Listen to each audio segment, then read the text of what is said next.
Good morning and welcome to Learnology free tutoring online. If you can just post your questions in the chat, that'd be great. We're going to do all questions, all subjects, all grade, whatever you need help with. Today, not as sunny as yesterday, but that's okay. It is Friday, free day Friday, so hopefully you're doing something special today. Maybe you're going for a walk or going for a drive. Some of our students have decided just to go for a drive, get in the car, go for a drive, and then just come right back home. Either way, yeah, find a way to be creative during your time of self-isolation. Take up an old hobby. Some of our students have also relearned how to paint or learn a new musical instrument. We have one person learn the ukulele. So you can do anything. So I'm just going to give you guys about 2-3 minutes before I start, just to show up and see where we can go from there.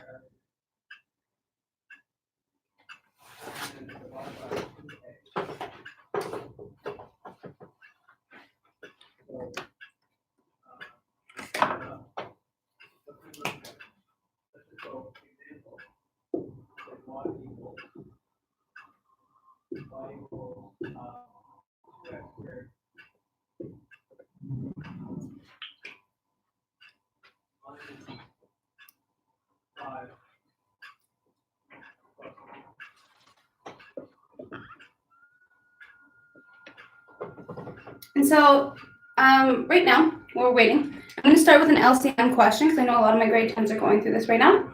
So it says, what is the LCM? LCM, lowest common multiple of 6 and 8. Okay, so we have 6 and 8. And so the best way I find, you can break these down to prime factorization, but with the lower numbers, I do find it's quicker just to list out the multiples. So 6 times 1 is 6. That'll be 6 times 1. 6 times 2 is 12. 6 times 3 is 18. And you just continue like this. Yeah, so I'll just write out a couple more. 18, 24, 30. I probably would not go beyond 5, especially for the smaller number. The bigger number is generally where I usually start, but just to show you the process, I did the smaller number. So about 5, and then start expanding your big one. So we have 8, 16, 24, and 32. Good. So the first multiple they have in common is considered your lowest common multiple, all right? So when we go along the list, we find out which one do they have that match. So looks like they both have 24. Okay, so you would say 24 is your LCM. All right?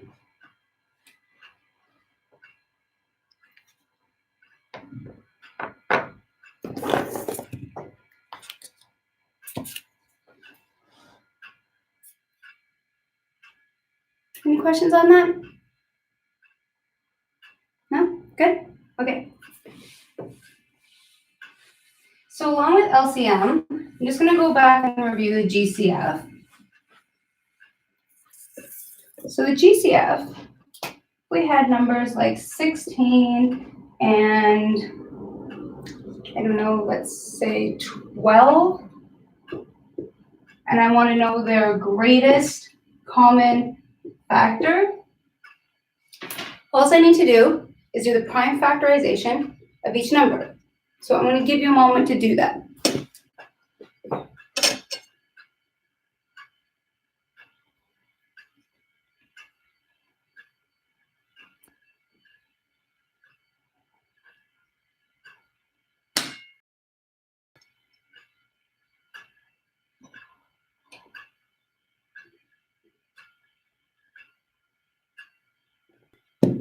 Okay.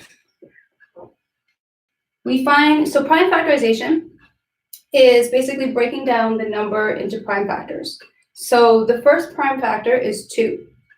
First prime number, sorry, is 2. And it just so happens that 2 can divide 16.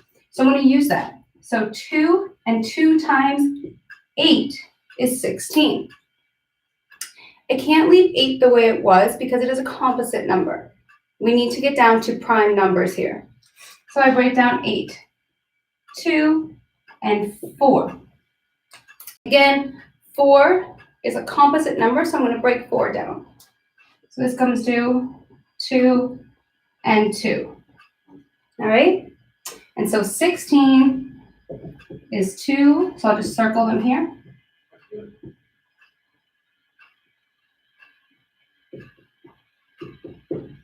Is 2 times 2 times 2, 2 times 2 times 2 times 2. A lot of 2's. Okay? And then so now you can also break down 12, right? So 12, 2 can also actually divide by 12, so we'll start there. So 2. And then again, 6, because it has multiple factors, needs to be broken down. So we can break 6 down to 2 and 3. And so I'll circle the prime factors here. And we can write out 12 over here. And there we go. All right, so 12 is 2 times 2 times 3. And so now, to get the greatest common factor, we look at what is the most amount of factors they have in common. What is the greatest number of factors they have in common? Okay, so they both have a 2, so we'll circle that. They both have a 2, I'll circle that. And then they don't have any other 2's or 3's in common, so it looks like these first 2's are just our GCF.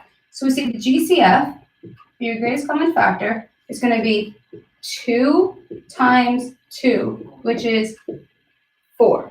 So the greatest common factor between 16 and 12 is 4. Let me know if that makes sense or if you have any other questions.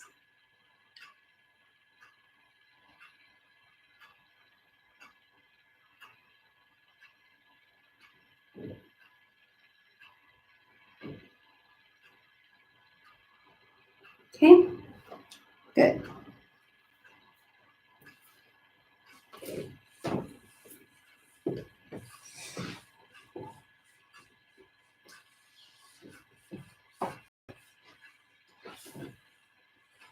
All right, so another question we can go over would be 4 over 16, a to the 3, a to the 2, b, b4, c0, c3 to the negative 2.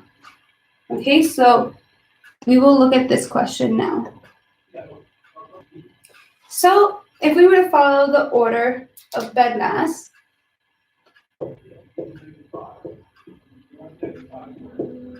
bed mass tells us to do brackets first. So we're going to clean up the inside or simplify the inside and then apply the exponents on the outside. All right? So if we did that, we know the first thing are the numbers. So we have 4 over 16. And so what you want to do is you want to reduce that. So we can reduce, they both divide by 4. So 1 over 4. All right? And so when we reduce that,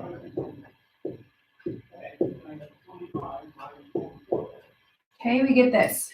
And then now we have a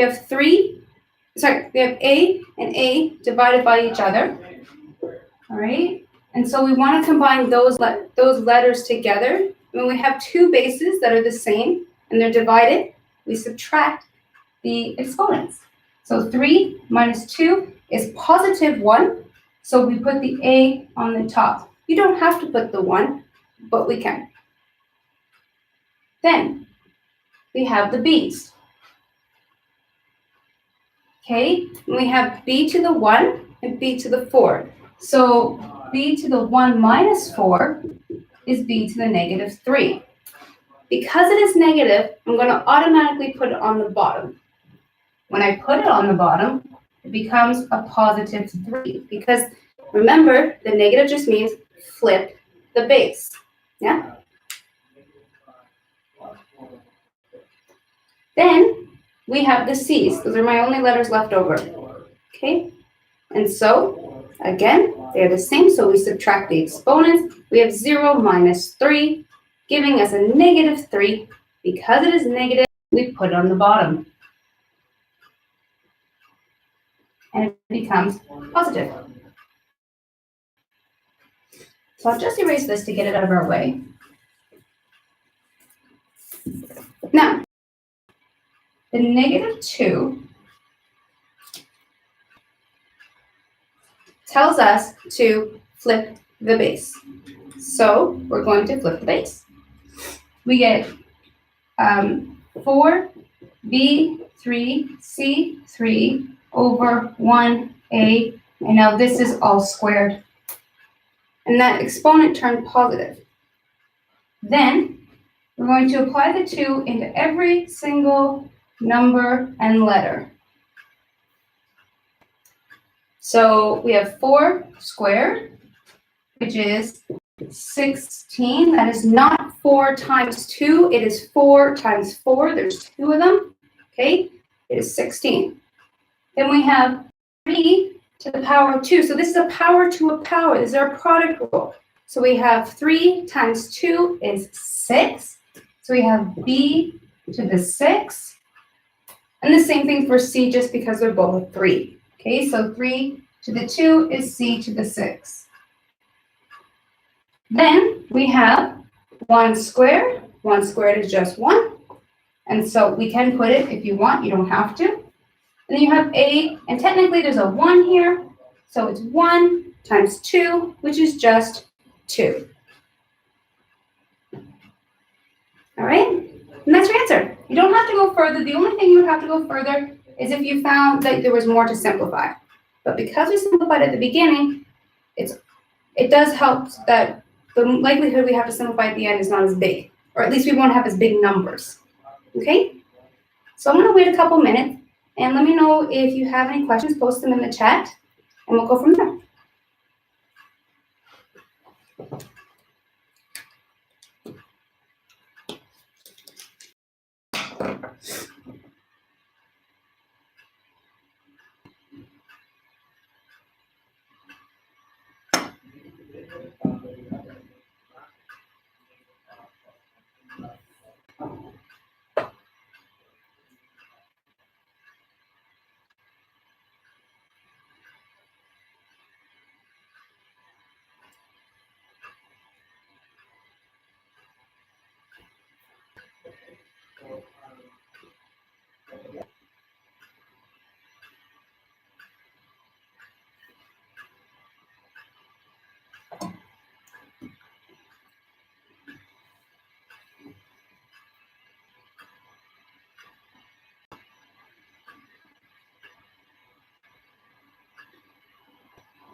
I haven't received any new ones by text or by chat.